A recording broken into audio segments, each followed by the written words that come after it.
A religião que Jesus fundou, parte 5. A partir do ano 100 DC que surgem os apologistas, os defensores da fé cristã. Lembra do problema que vem com solução? Pois nós causamos um problema seríssimo. Como as reuniões eram secretas, discretas, nos lares dos presbíteros de cada povoado, por causa das perseguições, criou um tom sombrio na comunidade. Quem são os cristãos? Por que o império os persegue? Isso fez com que muitos curiosos fossem nos investigar. Primeira coisa que assustou os curiosos, chamávamos nossas esposas de irmãs, o que os fez pensar que éramos incestuosos. Eles casam com suas irmãs. Esse boato fez a população sentir nojo dos cristãos. Que povo sem escrúpulos! Só que ficou pior, a ceia era uma refeição feita sem a presença de visitantes, era só para membros batizados. Os visitantes eram convidados a se retirar, pois eles iriam participar do corpo de Cristo. Pronto, os cristãos eram canibais. Eles comiam o cadáver do Nazareno morto na Judeia. Irmãos, percebam o que a falta de comunicação faz. Levamos a fama de canibais incestuosos à toa. Isso era o suficiente para nenhuma mãe querer seus filhos perto dos cristãos. Vai que eles resolvem comer as crianças. Como nós adorávamos um único Deus sem rosto, invisível, e nos afastávamos dos ídolos, levamos a fama de sermos ateus. Os primeiros ateus da história fomos nós, os cristãos. Quando recusamos adorar o imperador como um deus, fomos tidos como rebeldes e insurrentes. Esses ateus canibais incestuosos estão tramando para derrubar o imperador. Vamos eliminar esse mal da terra.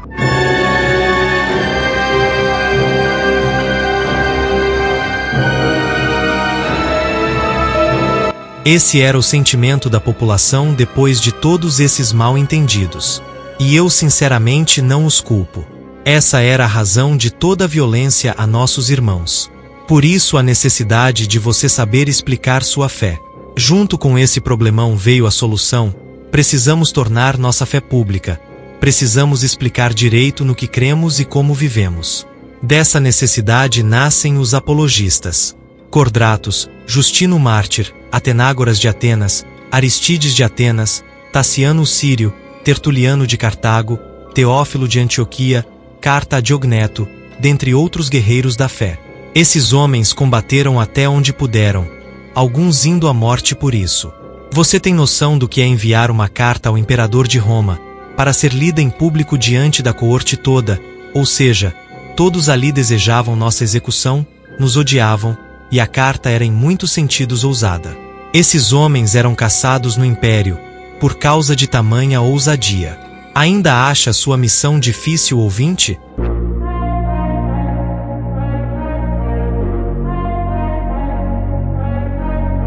Através dessa necessidade, perceba, tudo de produtivo nasce de uma necessidade. Nós ganhamos um presentão teológico. Através dessas cartas apologéticas, podemos ver na íntegra qual era a compreensão da igreja naquela época, a forma de culto, as ideias sobre o batismo, a visão da igreja em relação à cultura, como eram tratados os irmãos doentes, qual a relação da igreja com o Estado e qual a relação da igreja com as riquezas. Não há menção de papado, nem cardeais, nem ninguém era chamado de padre. Existia um repúdio geral pela idolatria. Não há adoração a Pedro, Maria, José ou qualquer pessoas que não seja Yeshua, o Pai e o Espírito Santo. Não existia oração a Maria, não existia terço, não existia hóstia, não existia vestes especiais. Só existia o povo reunido esperando o retorno de Adonai, cultuando Deus com louvores e salmos, estudando a Tanar, buscando comunhão com Elohim, com pouca liturgia. Preste atenção, nesse início do século II já existia uma liturgia, mas não era algo que engessava todo o culto a Hashem. Podemos comprovar isso lendo a Didaqué e a Apologia de Justino Mártir. No culto havia louvores, orações em conjunto, ensino, momento de ofertas e ceia. As orações eram pronunciadas pelo presbítero e repetidas pela igreja. Os louvores eram salmos declamados, cânticos em coro, nem sempre acompanhados de instrumentos. Nessa época o credo apostólico estava sendo elaborado, era recitado em todos os batismos e tudo indica que nos cultos também. Não como oração ou reza, mas no sentido de síntese da fé, no que a igreja verdadeira acreditava. Essa prática ajudava a conservar a sã doutrina. Nesse tempo não existia a Igreja Católica Apostólica Romana. Não é aqui que surge ela. Não é aqui que surgem os ícones, ou seja, as imagens na igreja. Mas olha o que Justino escreveu sobre a forma do culto. E dá louvor e glória ao Pai do Universo, em nome de seu Filho e pelo Espírito Santo. Depois pronuncia uma longa ação de graças, por ter nos concedido os dons que dele nos vêm. E quando termina as orações e a ação de graças, todo o povo presente aclama dizendo: Amém, que em hebreu quer dizer assim seja. Quando o primeiro deu graças e todo o povo aclamou, os que chamamos diáconos dão a cada assistente parte do pão e do vinho com água, sobre os que se pronunciou a ação de graças, e também o levam aos ausentes. Os que têm e querem, dão livremente o que lhes parece bem. O que se recolhe se entrega ao que dirige para que socorra com isso a órfãos e viúvas, aos que estão sem condições financeiras, por doença ou outra causa, aos encarcerados, aos forasteiros que estão de passagem. Em resumo, se lhe constituem provedor para quem se ache na necessidade. Celebramos esta reunião geral no dia de domingo, por ser o primeiro em que Deus, transformando as trevas e a matéria, fez o mundo, e também porque é o dia em que Jesus Cristo, nosso Salvador, ressuscitou de entre os mortos. Clemente de Alexandria escreveu: A mulher e o varão devem ir decentemente vestidos à igreja, com passo natural, saudando-se com alegria, cheios de amor sincero, preparados de corpo e de alma, dispostos para orar a Deus. Tertuliano escreveu: Reunimo-nos em assembleia ou congregação, com o fim de recorrer a Deus como uma força organizada. Esta força é agradável a Deus. Oramos até pelos imperadores, por seus ministros e autoridades, pelo bem-estar temporário, pela paz geral. Se você acompanha nossa série desde o princípio, percebeu que eles falaram abertamente tudo o que já falamos nos vídeos passados. A igreja é uma assembleia, uma congregação, aqueles que se reúnem diante do Eterno. E onde eram essas reuniões? Vou deixar Celso responder, um forte opositor aos cristãos. Enquanto as sociedades autorizadas e organizações tradicionais se reúnem abertamente às claras, os cristãos mantêm reuniões secretas e ilícitas para ensinar e praticar suas doutrinas. Unem-se entre si por um compromisso mais sagrado do que um juramento, e assim ficam confabulados para conspirar com mais segurança contra as leis, e assim resistir mais facilmente aos perigos e aos suplícios que lhes ameaçam. Se as reuniões eram secretas, com certeza não tinha templo, muito menos placa denominacional. Mas quando a gente lê os textos, logo nos vem à cabeça a forma de igreja de hoje em dia. Irmãos, o primeiro templo cristão não pertence sequer ao 3º século. Que dirás? Antes que os teólogos de plantão me venham falar de Dura Europos, registrada como o primeiro templo cristão, encontrada na Síria. Deixe-me esclarecer porque não considero válido. Eles acharam uma casa comum, que foi transformada em local de adoração a Adonai. Mas isso é um fato que ocorria já desde o 1º século por causa das perseguições.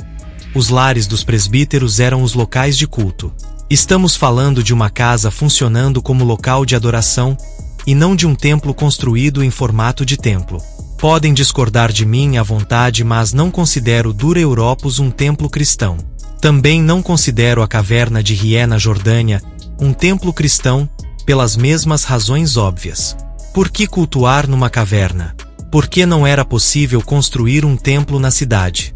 Os primeiros templos que podemos chamar assim é a Basílica da Natividade em Belém, construída em 326 DC, e a Basílica do Santo Sepulcro 335 DC, ambas em Israel, construídas a mandado do imperador Constantino. Esses locais foram construídos com o fim litúrgico, para a adoração do Criador, bem diferente de usarmos a sala de nossa casa, cavernas, esgotos subterrâneos ou celeiros. Tendo dito isso, voltemos de onde paramos. Nesse tempo Inácio, Policarpo, Justino, Pápias, dentre outras centenas foram martirizados. Indico que assistam o vídeo que fiz sobre Blandina, a jovem mártir do 2º século. Lá eu conto detalhes sobre os horrores desse tempo.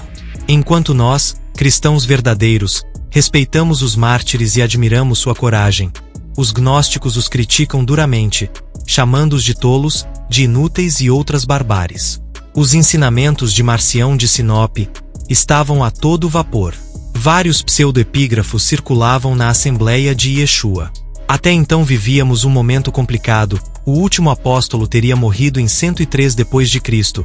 Nem todas as comunidades já haviam recebido todas as cartas do Novo Testamento. E de repente surgia o Evangelho segundo Pedro, Tomé, Bartolomeu, Filipe, Madalena. A igreja tinha dificuldade em saber se eram falsos. Porque o que tinham em mãos eram cópias das cartas originais dos emissários. Não tinha como distinguir o verdadeiro do falso só de olhar, era necessário fazer uma comparação doutrinária. O Evangelho que chegou até nós falou assim, e esse livro fala assado. Os discípulos dos apóstolos ensinaram isso. Essa carta ensina aquilo. Bom, se está diferente com certeza está errado. Aí usaram outra regra para determinar se eram falsos ou não. Alguém que conheceu os emissários de Yeshua deveria endossar o ensino. A essas regras nomeamos de cânon, ou seja, régua para medir a veracidade da carta.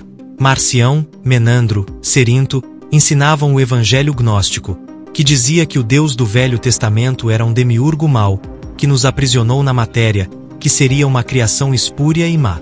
Jesus seria nosso libertador, enviado pelo Pai, a quem chamavam de Aion Talos, o verdadeiro e amoroso Deus.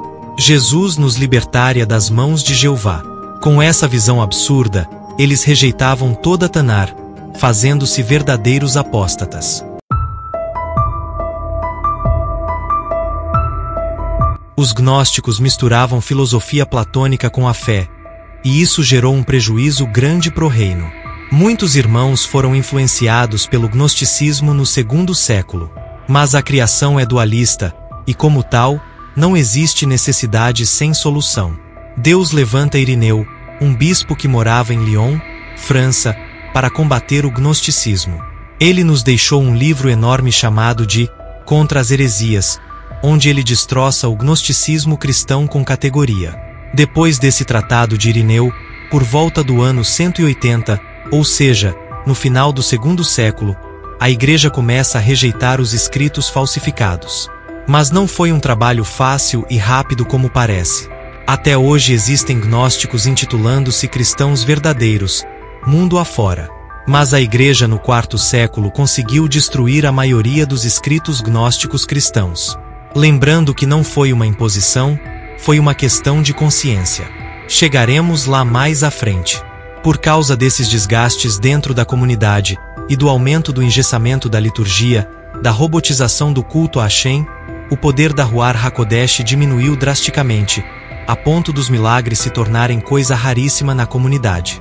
Por volta de 150 DC, muitos irmãos em busca do poder de Deus, resolveram se isolar nos montes e desertos. Entre eles surge um personagem icônico, chamado de Montano. Ele não deixou nada escrito.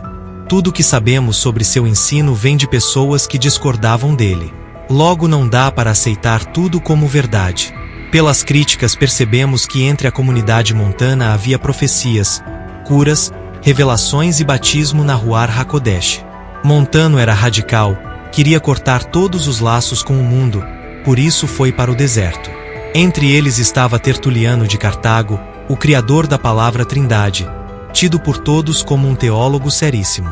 Essa é a melhor pista que temos para concluir que os montanistas não eram tão hereges quanto dizem. É incrível como eles foram hostilizados pelos próprios cristãos da época. Veja que a crença na continuação dos carismas gera ciúmes e incômodos já no meio do segundo século. Isso porque já não eram vistos com frequência. Já no ano 200 depois de Cristo, não era presenciado mais ressurreição de mortos, profecias, dom de línguas, dentre outros milagres. Muitos irmãos concluem que Deus fez cessar a operação do Espírito Santo no meio da igreja. Até hoje existem os cessacionistas, que acreditam e ensinam o fim desses dons. Mas o que estava sendo discutido na igreja nesse período? Como a igreja estava vivendo sua fé? Ainda caminhava nas pegadas dos apóstolos?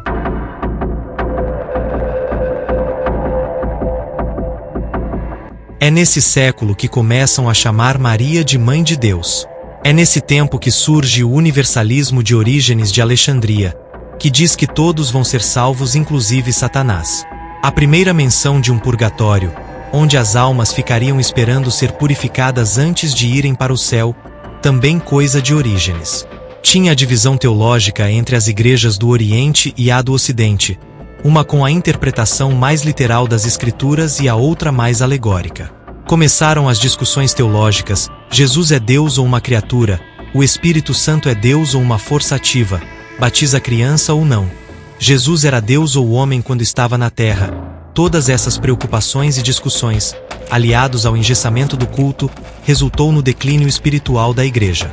Começamos a transformar a família de Yeshua, sua igreja, em um ambiente religioso e cada vez mais preocupado em dar explicações do que com a devoção pessoal ao Eterno. Não tem como o Espírito Santo permanecer fluente num ambiente em que as pessoas não submetem sua inteligência a ele, aos mistérios dele. Toda vez que nós ensinamos, pregamos, oramos, tentando estar no controle de tais ações, pilotando cada ação, o Espírito de Adonai simplesmente se afasta daquilo. Quanto mais de nós tem na igreja, tanto menos do Espírito haverá.